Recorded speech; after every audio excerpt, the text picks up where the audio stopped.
Programme খুব ভালো হয়েছে। কেমন লাগলো আজকে আমরা দেখলাম যে প্রধানমন্ত্রী আন্তর্জাতিক যোগ দিবস 12তম, মানে এটা তো অভূতপূর্ব, এটা অভূতপূর্ব। ভারত তার আপন সত্তায় এবং সংস্কৃতি এবং সনাতনী ভাবনার দিকে কিভাবে এগিয়ে যাচ্ছে, এটা একটা নিদর্শন। সকালে গেছিলাম, প্রথম দিকে একদম বসেছিলাম, দীর্ঘ সময় কয়েকদিন অভ্যাসেও নেতাজি ইন্ডোর স্টেডিয়ামে গেছিলাম, খুব খুব ভালো লাগছিল। আপনি কি মানে যোগব্যায়াম এই প্র্যাকটিসের মধ্যে থাকেন রোজ?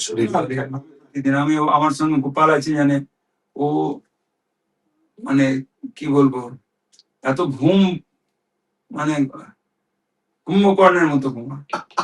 12টায় শুয়ে, রাতে 1টায় শুয়ে, যত রাতে শুয়ে রাখলাম, 4টে থেকে 4:30টার সময় আজও উঠেছি, 3:57 উঠেছি। উঠেই প্রথম ঘড়ি দেখলাম, ব্রাশ করলাম, একটু সেভ করলাম, স্নান করলাম, স্নান করে উঠেই 5টার আগেই বোধহয়, না আবার খানিকটা ওখানে রাস্তা, ওই আমার লনে হেঁটেও নিয়েছি, মানে 20-25 মিনিট।